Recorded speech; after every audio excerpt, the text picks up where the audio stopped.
What a wonderful evening for us again, me and my friend seated here, Odukula, to come into your homes. I want to say that it's always a pleasure. And I've always said this, spending time with you and your family, it's always a pleasure for me. Because you know what? Anytime we come, we grow. We know something extra. And that is what we want. Information is power, like they say. My name is Reverend Ruth Kayo, and this is the Virtuous Woman Show, and I'm your host tonight. And together with me, I have a wonderful friend. His name is Odukula, who is visiting with us today, and he's here to shed some light on domestic violence against men. And let me say this, happy Father's Day to all the fathers in the house.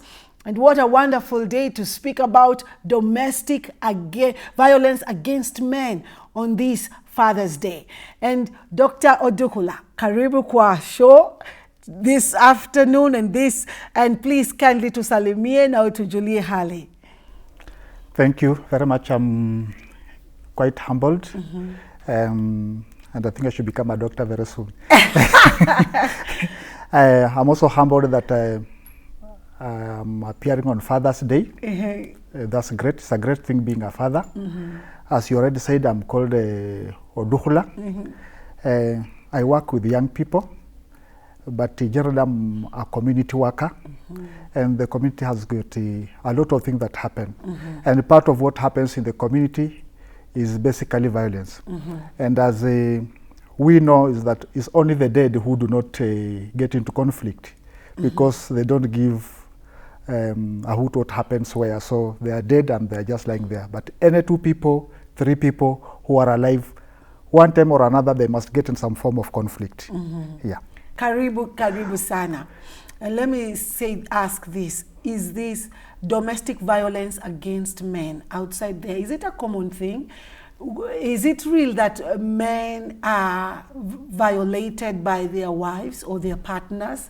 Or ama hii ni kitu ambayo it exists and we don't get to hear it? Is it something that happens? The answer is yes, in capital letters. Yes. But because of the social stigma that is in our society, we prefer to keep quiet. It's not a good idea for me to walk out there and say that my wife was doing some karate moves on me. Yeah, you have to look like a man, and so that even when you speak, your fellow man says, oh, he's a man. If it leaks out that your wife slaps you, or he's able to command you, tell you, don't do this, don't go here, then of course it feels quite embarrassed. So men would rather suffer in silence if there's anything taking place at home. They rather keep quiet. Yeah. What form of violence do men suffer from? Is it physical? You know, we only know, actually, let me say I only know of the physical violence that we hear people going through in their homes. What kind of forms do men suffer from? Even before you go to physical, even for ladies, of course, we would say that women world over tend to suffer more from physical violence. But physical violence is actually at the extreme end. Normally, I would say that we have got, I put them in 3 levels. The psychological, emotional, verbal, the economical violence, and then the physical violence or physical abuse. And men mostly will suffer from the psychological, emotional, verbal violence. And this one is closely followed by economic abuse. Psychological is whereby your partner keeps on pressurizing you, nagging you, pushing you. The Bible, it talks that it's better for a man to live on top or at the corner of the roof than share a room with a nagging woman. Nagging is tougher than cancer. When it gets inside there, it just finishes a man. So nagging is quite common. Insults or sarcasm, unakaaje, na kuona mwanaume ameingia, but then of course the tone does not really portray you are a man has reached the house. So it just, the woman just pushes you down and you feel threatened and you just keep quiet. Or I walk in with my friends and the type of sentiment she makes, my friends look at me and ask, who is the boss of this house? And you really feel pressure down.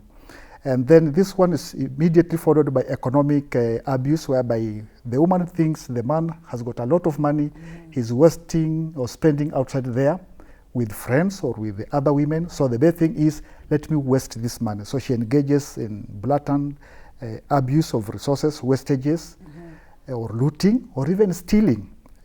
When he comes, when he's asleep, you just move into the wallet and pull out some 2,000. Or you are joint people to the account and she just withdraws money without your knowledge, or engages in some projects you are not aware, of course, which you will register in her name, although you are joint people to the account, or even take a loan using the property as the collateral security against that particular loan, but then the man is not aware.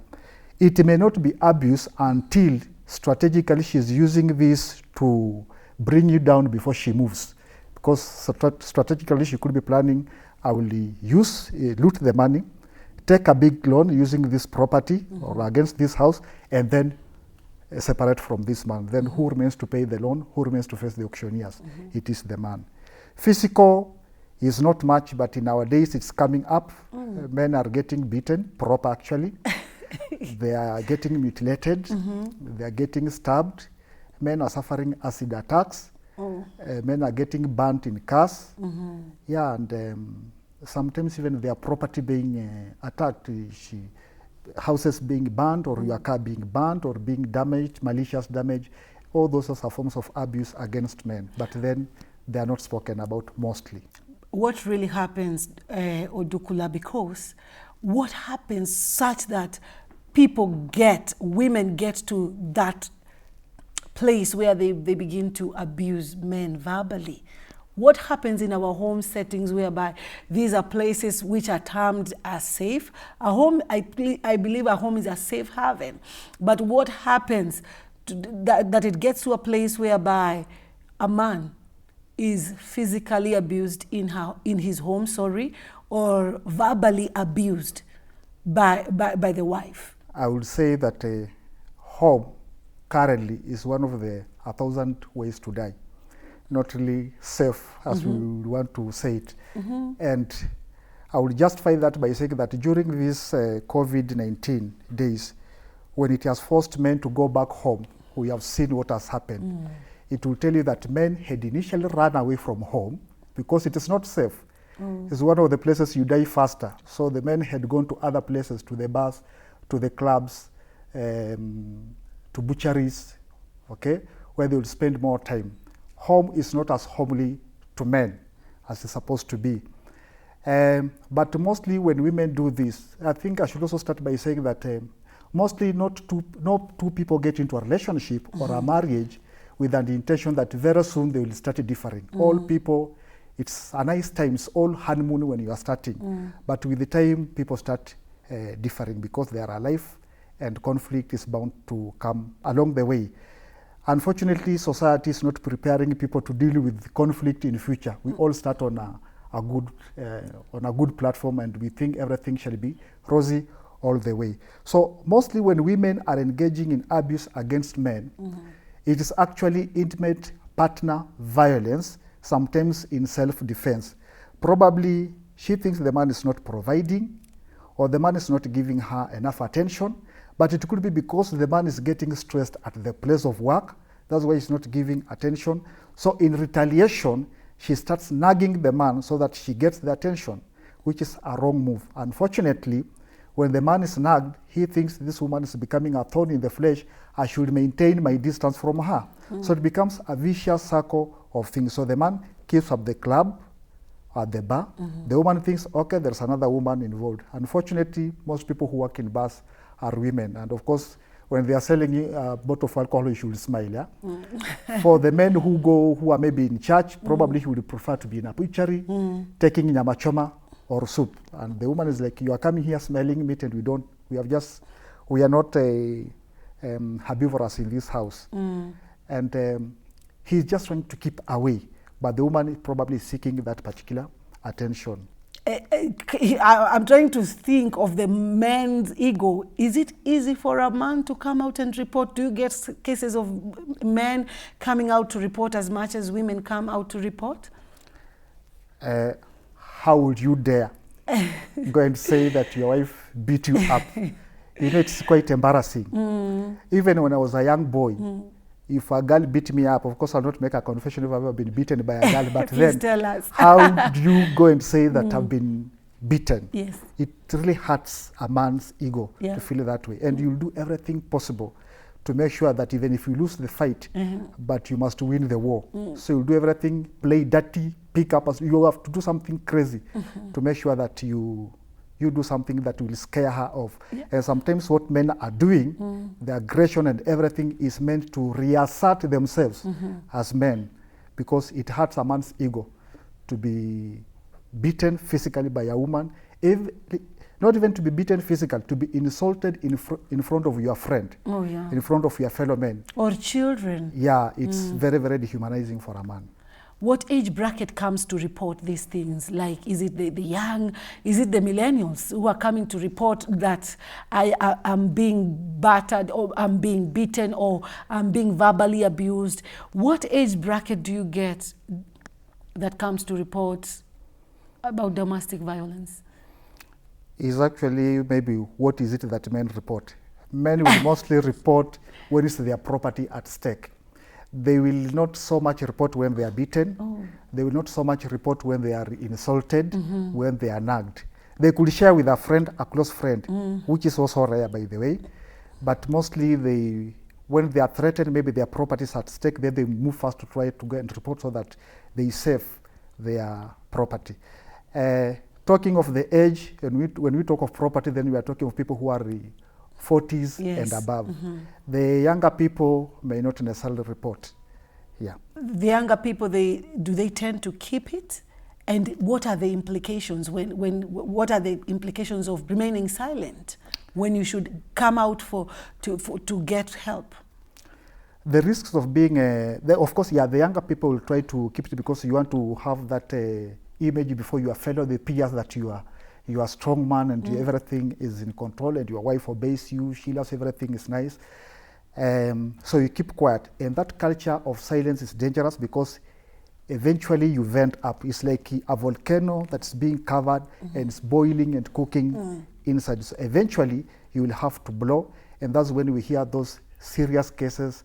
The guy hit the lady with a hammer, cut the lady with an axe, or did something very, very dangerous. Or some of them will keep quiet and just move into alcohol, into substance abuse. And in extreme cases, some of them will, especially the younger people, we have seen increasing cases of suicide among men. So some of them will just take their lives because they do not want to live with that shame. Thinking they are punishing the lady, of course. So the reason why men will not even talk is because of shame? Yes.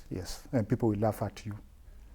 They fear, is it that women don't fear shame and they don't fear, because women are easy to share. Is it the only reason why men will keep quiet? Because of shame? I think, I'm not an expert in psychology, but I think women are able to share, even in theirs. I think women are able to get good social support groups. Even in old age, women will be in women charmers.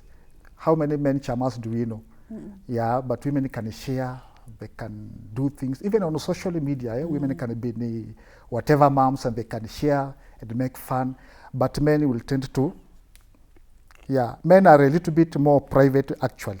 So they'll tend to bottle in things, especially if they touch on their image.